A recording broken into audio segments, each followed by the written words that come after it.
서울광역방송센터입니다. 오늘 여의도 초대석은 요즘 산업계와 학계의 핫한 이슈인 AI, 인공지능 얘기해보겠습니다. 한국인공지능협회 김현철 협회장 스튜디오에 모셨습니다. 안녕하세요, 회장님. 안녕하십니까. 저는 협회장님이라 해서 좀 나이가 지긋한 교수님 이미지를 떠올렸는데 딱 보고 너무 젊으셔서 약간 놀라긴 했는데 네. 한국인공지능협회 이게 어떤 일을 하는 단체인지 먼저 소개와 인사 말씀 부탁드리겠습니다. 한국인공지능협회 회장 김현철이라고 합니다. 한국인공지능협회는 2016년 11월 달에 발기인 대회를 하고 17년도 6월 달에 과학기술정보통신부에 허가를 받아가지고 설립된 비영리 사단법인입니다.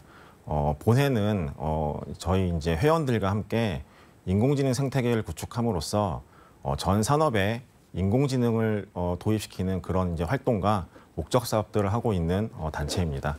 네.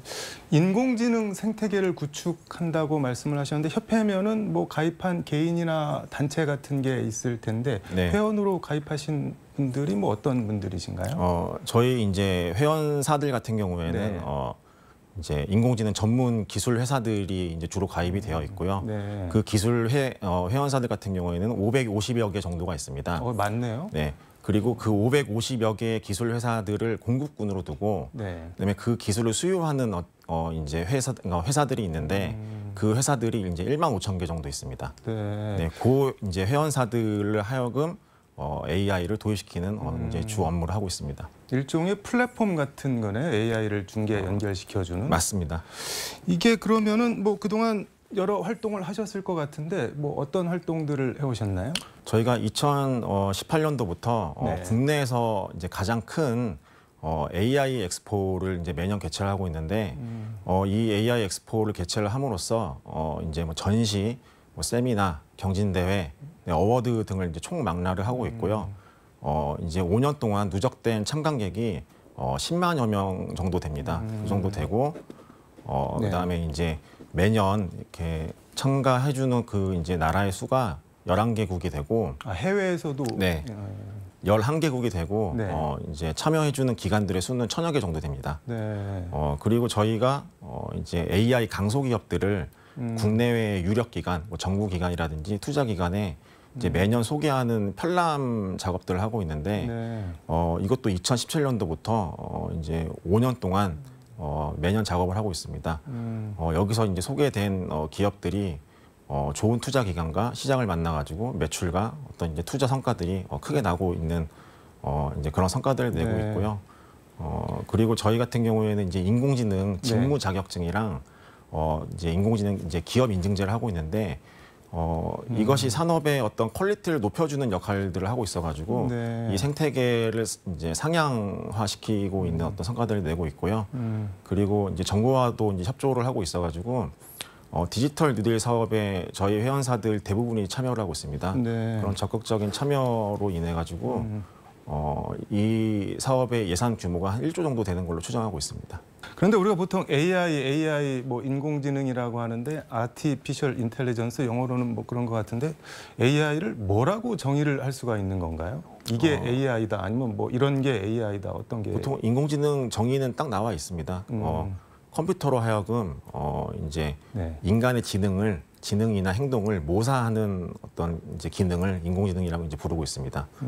쉽게 말하면 인간을 닮은 컴퓨터 뭐 그런 개념인가요? 맞습니다. 우리 인간도 기억이라는 데이터를 가지고 과거를 분석을 하고 현재를 판단을 하고 네. 미래를 예측을 하듯이 컴퓨터도 이제 딥러닝이라는 어떤 방법론을 통해서 데이터를 이제 학습을 해서 뭐 인지하거나 추론, 뭐 예측, 분류, 합성 이런 것들을 해내는 어떤 종합적인 어떤 기능들을 인공지능이라 하고 있습니다. 그 홈페이지 보니까 인공지능 산업 컨설턴트 그리고 또 네. 인공지능 창업 지도사 이런 것들이 있던데 이거 직접 교육을 해서 그럼 자격증을 부여하고 그렇게 하시는 건가요? 네, 맞습니다. 이런 거를 그러면 자격증을 획득을 하면은 뭐 어떤 데 활용이 가능한 건가요? 인공지능 산업 컨설턴트 같은 경우에는 기존의 이제 레거시 산업이라 하죠. 전통 산업에 인공지능이 필요한데 그런 것들을 이제 전문가가 없어서 이제 하지를 못하니까 그런 산업 컨설턴트들이 직접 파견을 가서 AI를 그 기업의 어떤 이제 경영 차원이라든지 제품 차원, 기술 차원에서 어떻게 도입하면 좋을지를 종합적으로 컨설팅을 해주고 네. 협회 회원사, 이제 기술 회원사들을 직접 매칭을 해주는 그런 이제 직무 활동들을 할 수 있습니다.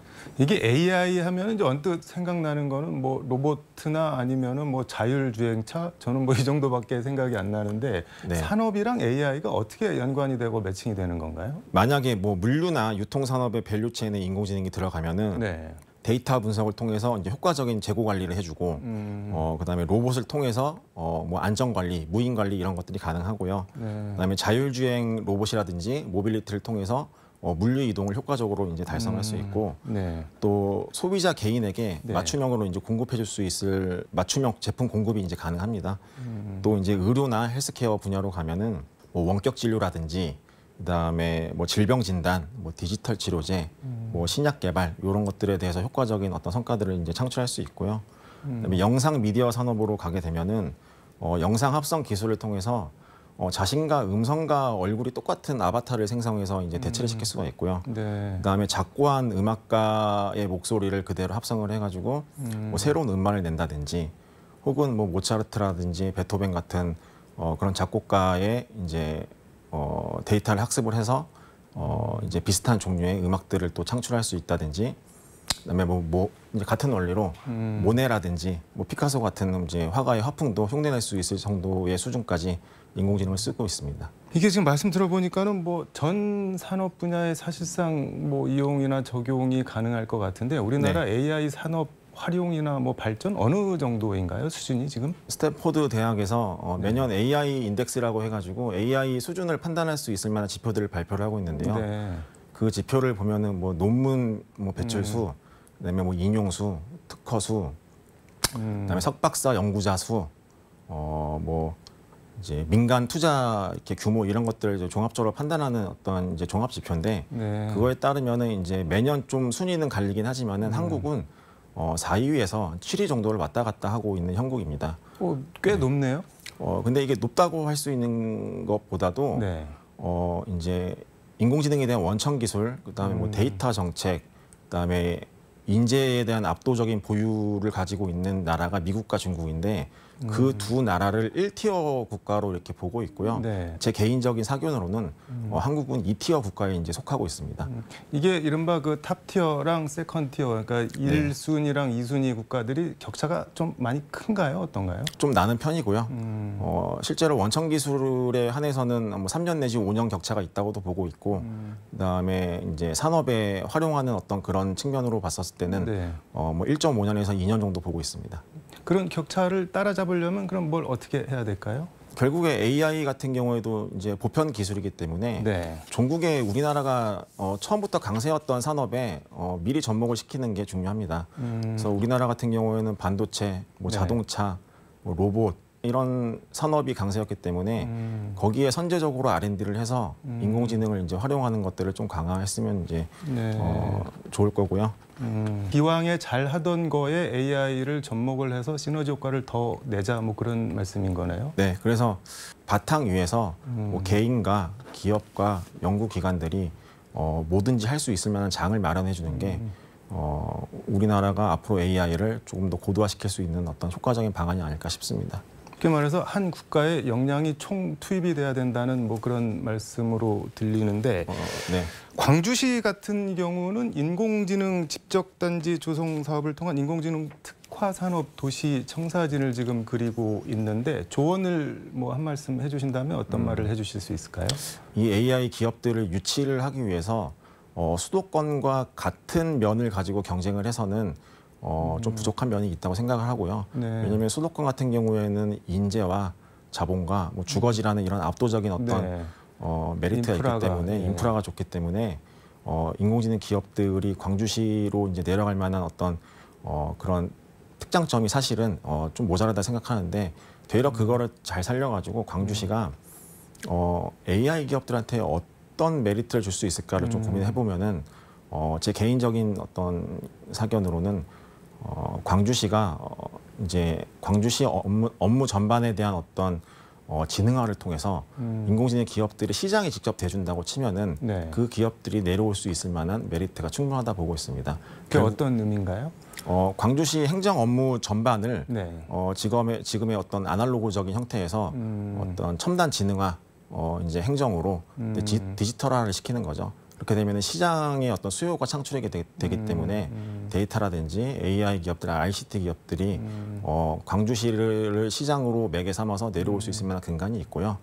또 이제 광주시의 행정 업무뿐만이 아니라 네. 광주시의 주력 산업들이 있을 겁니다. 네. 그런 주력 산업에 기반하고 있는 기업들을 이제 데이터와 AI를 통해서 디지털 트랜스포메이션 시켜주는 어떤 그런 사업들을 하게 된다면은 결국에 광주시 자체가 시장이 되어주는 거기 때문에 전국에 퍼져 있는 AI 기업들을 수렴시키기에 굉장히 이제 효과적인 방안이 되지 않을까 싶습니다. 맨 땅에 헤딩하게 하지 말고 있는 자원, 있는 시정, 있는 기업들을 활용을 해서 일단 AI화하자 지금 그런 말씀이신 건가요, 여러분? 맞습니다. 기존에 있었던 전통 산업에 있는 기업들을 빠르게 직무 전환시켜서 인재를 이제 배양시키고 그다음에 뭐 경영적인 측면, 기술적인 측면의 R&D를 통해서 AI를 먼저 도입을 시킨다면 그 기업 자체가 인공지능 기업이 되는 거기 때문에 광주시 기반으로 뭔가 창출할 수 있을 만한 기회들이 많아질 거라고 봅니다.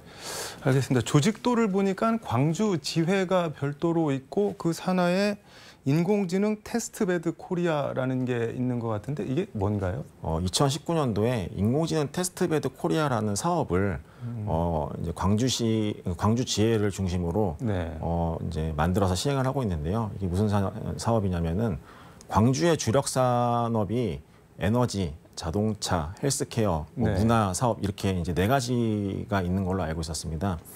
그래서 그 4가지 산업에 종사하고 있는 기업들과 그다음에 인공지능 기술을 보유하고 있는 기업들을 서로 이제 협업을 시켜서 광주시의 경제 전반을 혁신시킬 수 있을 만한 비즈니스 모델을 만드는 경진대회를 한 게 인공지능 테스트베드 코리아입니다.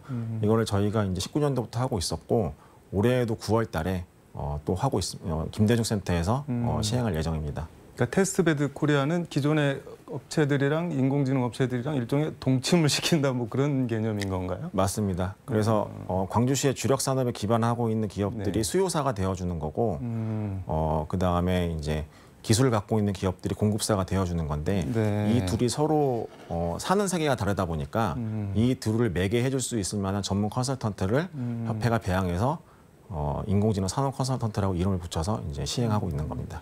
그 AI 특화도시 추구하고 있는 광주랑 지금 한국인공지능협회랑 추가적으로 더 구체적으로 뭐 협업을 좀 할 수 있는 게 뭐가 있을까요? 협회 같은 경우에는 인공지능 기업들과 또 수요 기업들이 모아져 있는 이제 플랫폼으로서의 협회 기능을 하고 있는데 이 협회를 충분히 활용을 하셔가지고 지역 기반으로 기업을 이제 성장시킨다든지 인재를 양성하고 창업을 활성화시킨다든지 투자를 활성화시킨다든지 이런 것들이 충분히 가능합니다. 그런 측면에서 이제 시와 협회가 협력을 한다면은 협회 같은 경우에는 얼마든지 협조해서 광주시의 어떤 사업 성공을 위해서 같이 매진할 어떤 의지가 있습니다. 말씀 쭉 잘 들었는데 개인적으로 약간 개인적인 질문이긴 한데 혹시 전공을 뭘 하셨나요? 저 같은 경우에는 사실은 이제 이공계 계열의 전공을 하지는 않았고요.